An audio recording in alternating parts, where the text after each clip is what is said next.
Bonjour, j'espère que vous allez bien. Aujourd'hui, j'avais envie de vous partager mon état d'esprit et ce que j'ai traversé pendant les derniers jours et les enseignements que je retire de cette semaine où j'ai été très activée et où j'ai eu pas mal de prise de conscience. En fait, pour moi, ce qui a été le plus déclencheur cette semaine dans mes réflexions et mon introspection, ça a été le débat qui a été enflammé par le, le documentaire Hold Up, par, j'allais dire, la levée de boucliers qui a eu lieu suite à la diffusion de ce documentaire et au débat et disputes, j'ai envie de dire, qui se sont mises en place suite à la diffusion de ce documentaire. Alors, pour commencer, j'ai envie de vous dire que je ne sais absolument pas si ce documentaire est vrai ou pas vrai, si la thèse qu'ils amènent est la vérité ou pas, et peu importe, ça ne m'est pas d'une grande importance. Ce qui est plus important pour moi, c'est comment ce débat et la violence du débat qui en est ressorti m'a inspiré cette semaine et m'amène à vous partager ce que j'en ai retiré aujourd'hui.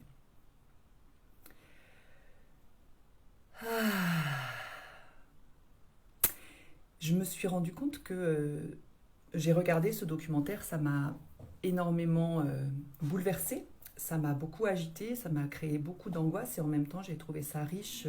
d'avoir aussi ce point de vue-là. J'ai pas tout pris pour argent comptant, mais j'ai trouvé ça intéressant d'avoir ce son de cloche et ça contribue à mon souhait depuis des mois d'essayer de comprendre ce qui se passe, de ne pas me contenter d'une seule version de la réalité et de m'intéresser à différents sons de cloche et à aller explorer différents points de vue pour essayer de me faire ma propre opinion. Et ce que j'ai trouvé particulièrement intéressant dans les débats qui font rage, j'ai envie de dire, depuis quelques jours, que ce soit sur les réseaux sociaux ou dans les médias mainstream, c'est de voir à quel point il y a un feu incroyable qui s'est réveillé autour de ce documentaire et que à chaque fois que je me suis connectée à ça, je me suis sentie extrêmement agitée, angoissée et fébrile et j'ai ressenti une immense fatigue, une immense fatigue.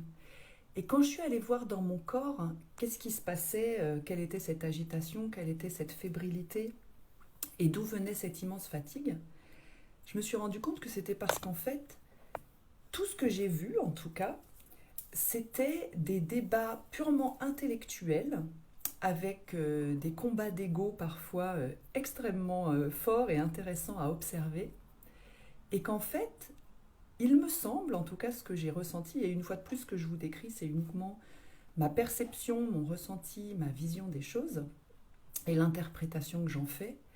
j'ai eu vraiment l'impression d'être face à des débats d'ego extrêmement forts pour savoir qui a raison. Qui a raison. Et que la majorité des échanges et des commentaires qui ont lieu autour de ça, c'est vous êtes des menteurs, c'est moi qui ai la vérité, mais non pas du tout, c'est moi qui ai raison, regardez, c'est vous le menteur. Et qu'en fait, ça crée une sorte de fumée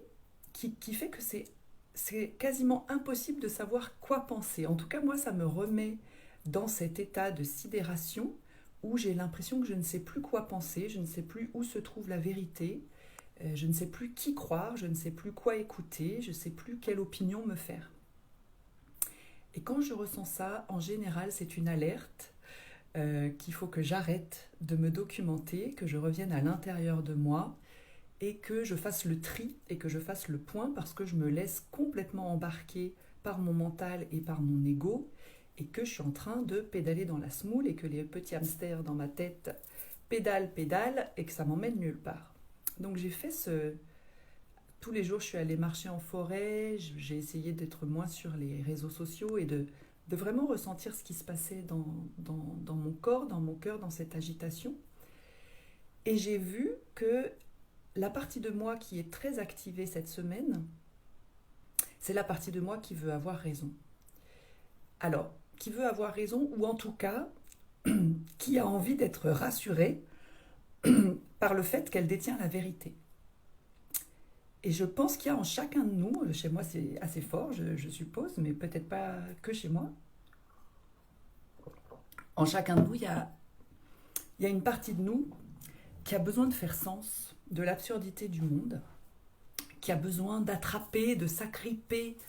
à une explication du mystère qu'est cette vie et du mystère qu'est la vie sur Terre, et que dans les moments d'angoisse, dans les moments où je perds mon centre, dans les moments où je me sens particulièrement démunie, impuissante, et face à une situation qui me semble dangereuse ou qui me met dans une grande insécurité, la partie de moi qui veut savoir, qui veut avoir raison, qui veut détenir la vérité, peut être très très active et demander toute mon attention. Et il me semble que c'est ça qui est en train de se passer depuis des mois, mais en particulier cette semaine avec ce débat autour du documentaire Hold Up, c'est ce désespoir en nous de ne pas comprendre ce qui se passe, de ne pas réussir à mettre du sens sur tout ça,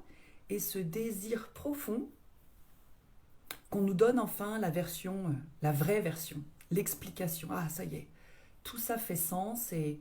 ça y est, je comprends, ça c'est vrai, ça c'est pas vrai, ça je peux le croire, ça je ne peux pas le croire. Ce besoin d'être sûr, d'être rassuré.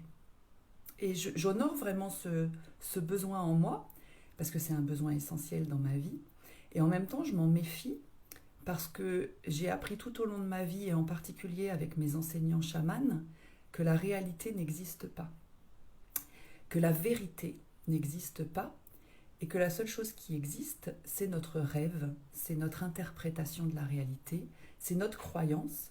et que à partir de cette croyance, on crée la réalité qui va correspondre à ces croyances-là, qui va valider ce que nous pensons être la vérité, et que nous allons vivre dans cette matrice qui correspond à ce qui est vrai pour nous.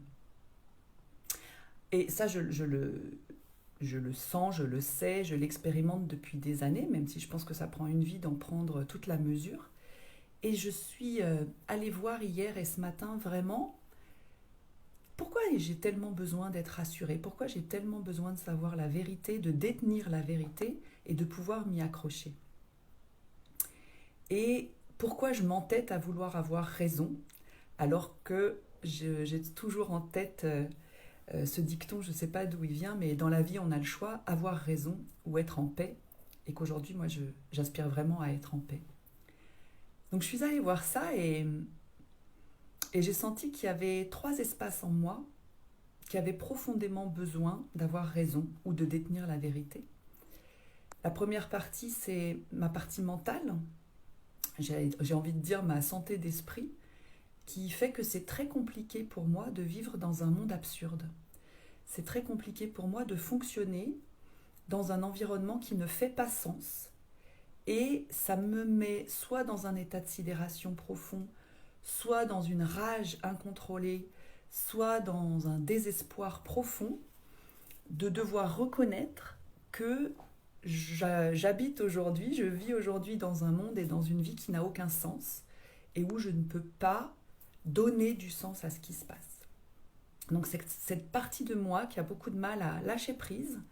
à faire confiance non pas à une ou l'autre version, mais confiance en la vie, confiance dans ce mystère qu'est la vie,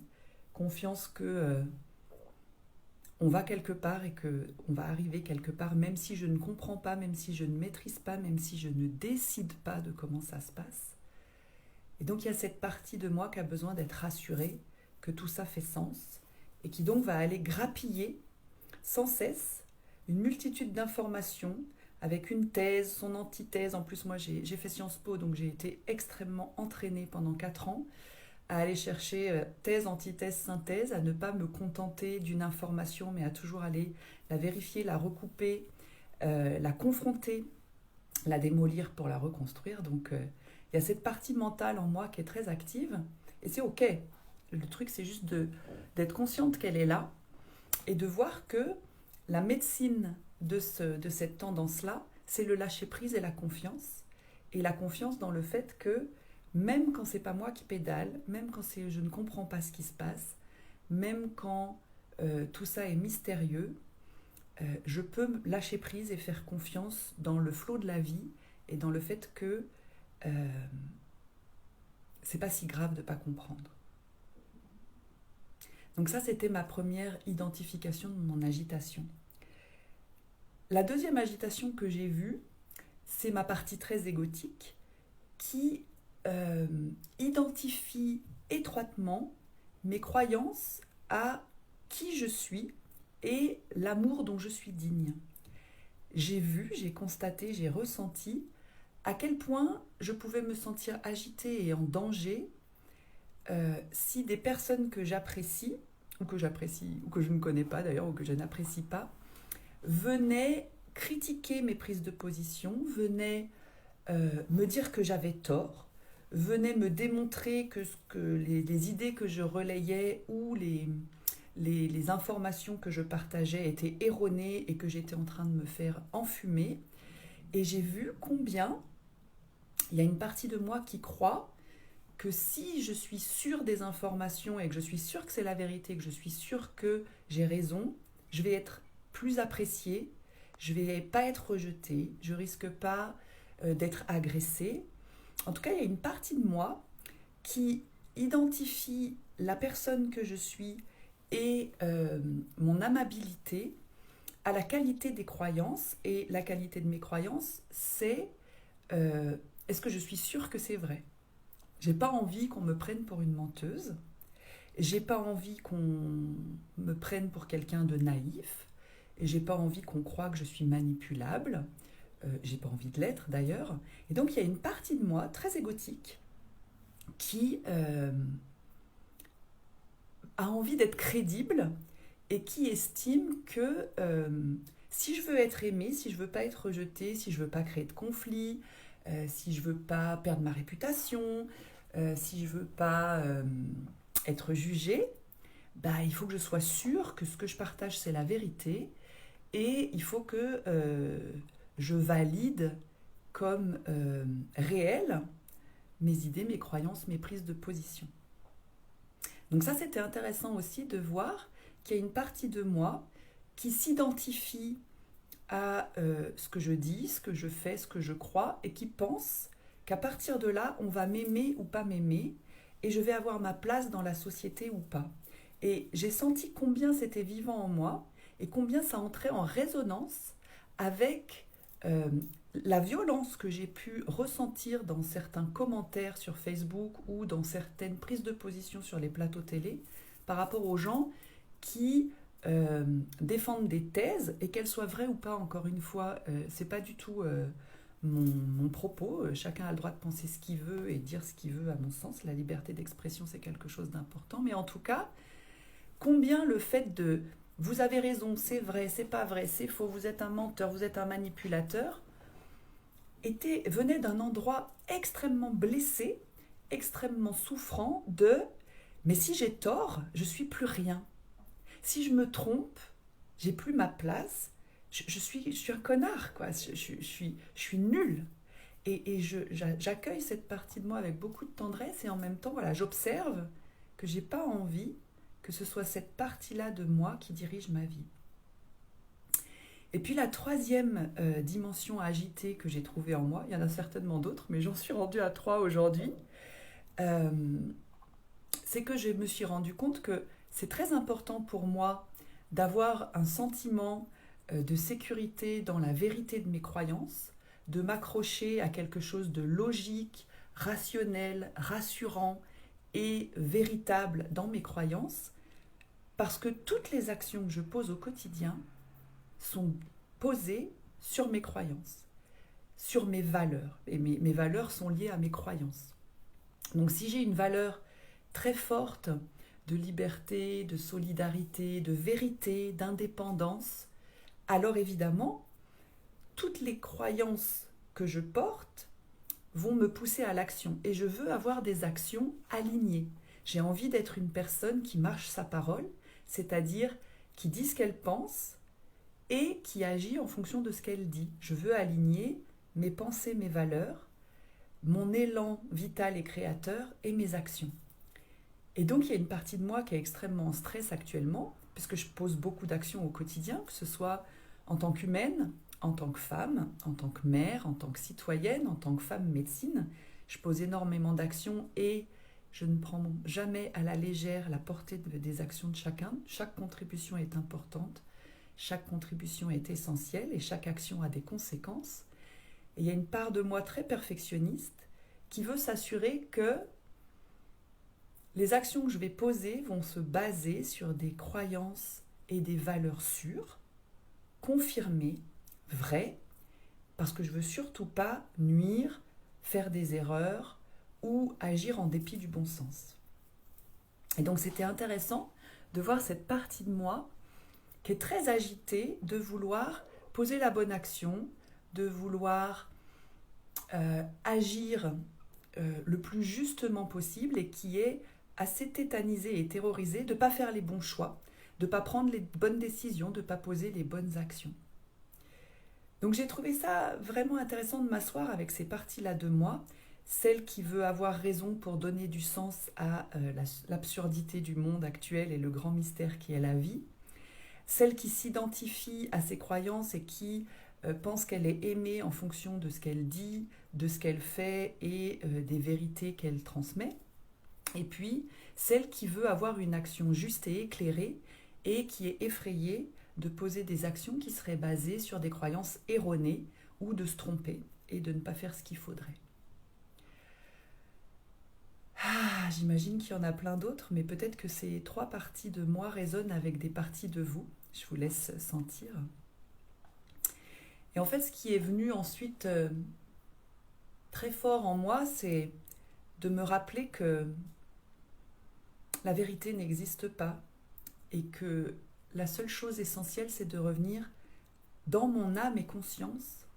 à ma vérité intérieure, à ce qui est vrai pour moi. Et mes enseignants en chamanisme m'ont souvent encouragée quand je ne savais pas quoi penser, quand je ne savais pas quoi faire, quand je ne savais pas quelle décision prendre, à me poser cette simple question qui est: est-ce que c'est au service de la vie ? Et est-ce que c'est au service de ta vie ? Et de toujours revenir à ma vérité intérieure, à la vérité de mon cœur, de mon corps, de mon âme, et que la seule vérité, c'est ce que je ressens dans l'instant présent et ce qui est juste pour moi dans l'instant présent. Alors bien sûr, il y a des biais cognitifs, bien sûr par moments, je vais aller chercher des vérités qui confirment ma façon de voir le monde, qui confirment mes croyances, qui confirment peut-être mes traumas. C'est ok, je veux dire, il n'y a rien de mal à ça. Si je prends conscience que toutes mes croyances et toutes les vérités profondes en moi sont ce qui soutient ma vie, ce qui crée ma réalité et ce qui m'aide à fonctionner en tant qu'humaine dans ce monde qui est un grand mystère et pour lequel on continue chaque jour de faire des découvertes incroyables et où la vérité d'aujourd'hui, il y a 100 ans, 200 ans, 500 ans, si on l'avait déclarée, on aurait été brûlé sur un bûcher. Donc, où est la vérité là-dedans ? J'en sais rien. Il y a des centaines d'années, la vérité, c'était que la Terre était plate et que le Soleil tournait autour de la Terre. Et on y croyait dur comme fer. Donc, la vérité d'aujourd'hui est probablement le mensonge de demain, je ne sais pas. Et la vérité d'aujourd'hui est le mensonge d'il y a quelques centaines d'années. Donc, la seule vérité, c'est ce qui est vrai pour moi en mon âme et conscience. Ça ne veut pas dire ne pas réfléchir et ne pas remettre en question mes croyances et ne pas aller interroger ce qui est vrai pour moi, mais ça veut dire qu'aujourd'hui, je choisis que ce qui est vrai, c'est ce qui soutient ma vie. Ce qui est vrai, c'est ce qui m'aide à rester debout dans cette tempête. C'est ce qui m'aide à trouver un peu de paix en moi. C'est ce qui m'aide à être plutôt dans la solidarité, le lien, le partage, que dans l'affrontement, le conflit, la séparation. Ce qui m'aide, c'est de pouvoir donner du sens à mes enfants dans les décisions que je prends pour être alignée avec la personne que je suis et transmettre ce qui me semble être juste pour les générations futures. Et peut-être que je me trompe, et peut-être pas, et je le saurai jamais, ou peut-être je le saurai un jour, j'en sais rien. Mais en tout cas, au jour d'aujourd'hui, je crois que ce qui est le plus important pour moi, et peut-être que ça résonnera pour vous, c'est de revenir dans cet espace intérieur, de retrouver cette capacité à me faire confiance, à faire confiance à mon corps, à faire confiance à mon cœur, à faire confiance à mon mental, mais un petit peu moins, à faire confiance à mon expérience de vie, à faire confiance à tout ce que m'ont transmis mes ancêtres, à faire confiance à mon ressenti, à mes tripes, de faire confiance à mon intuition, de faire confiance à mon intelligence et de sentir qu'est-ce qui soutient le vivant, qu'est-ce qui soutient la vie, qu'est-ce qui soutient ma vie et quelles sont les croyances et les vérités que j'ai envie de nourrir parce que ça me permet, moi Virginie, aujourd'hui, d'offrir une contribution aujourd'hui dans ce monde qui va être en lien avec les valeurs très importantes pour moi de vérité, pardon, pas de vérité, ah il revient celui-là, c'est intéressant, de liberté, de paix, de solidarité, de connexion, d'amour. Et tout ce qui m'éloigne de ça, aujourd'hui, je fais le choix de m'en éloigner. Même si mon mental pourrait me faire croire, oui, mais c'est facile, tu t'auto-valides, c'est quand même facile de rester dans tes croyances et de ne pas écouter ceux avec qui tu n'es pas d'accord. C'est comme ça qu'on fait du communautarisme, c'est comme ça qu'on crée des croyances totalitaires, peut-être. Et dans ce moment inédit que nous vivons, où nous sommes vraiment poussés vers le mode survie, et en mode survie, ce sont essentiellement nos traumas qui nous agissent, ce sont essentiellement nos peurs qui sont à la racine de nos comportements et de nos décisions. J'ai envie de faire le choix dans les semaines à venir, et pour le reste de ma vie, j'espère, de décider que je choisis ma vérité, que je choisis ce qui est vrai pour moi, et que je saurai ce qui est vrai pour moi à l'aune de la paix intérieure que je vais ressentir, et que mon baromètre, ce sera: est-ce que cette croyance me permet d'être une humaine qui incarne aujourd'hui les valeurs les plus importantes, ou est-ce que ça me fait sortir de ces valeurs de liberté, de paix, de solidarité et d'amour, auquel cas ces vérités-là ne sont pas au soutien et au service de la vie et de ma vie.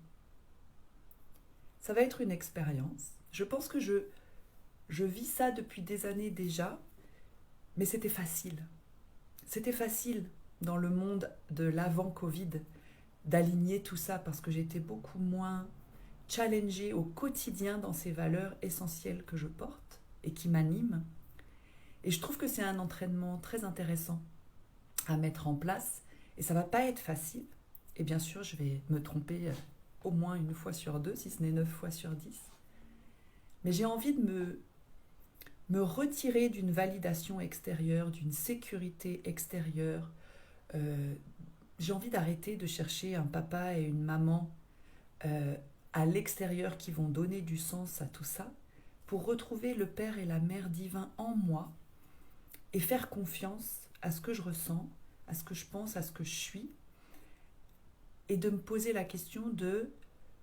comment nourrir au mieux une Virginie qui va garder son centre,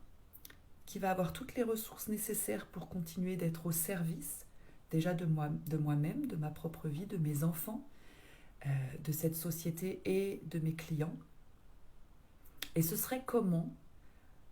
d'accepter que j'ai le droit de me faire confiance, de croire en moi-même et d'arrêter d'essayer d'être validée à l'extérieur. J'espère que ça vous aura inspiré. Je serai très curieuse de découvrir vos commentaires, vos retours, vos partages.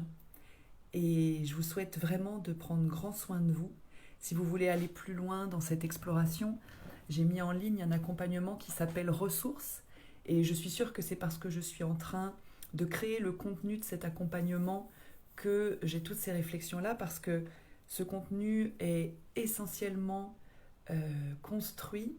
pour vous aider justement à retrouver vos ressources intérieures, à écouter profondément ce qui se passe à l'intérieur de vous et à renforcer votre boussole intérieure pour savoir comment naviguer au mieux dans votre vie à partir de qui vous êtes, dans la vérité de qui vous êtes. Je vous souhaite une très belle journée et je vous dis à bientôt.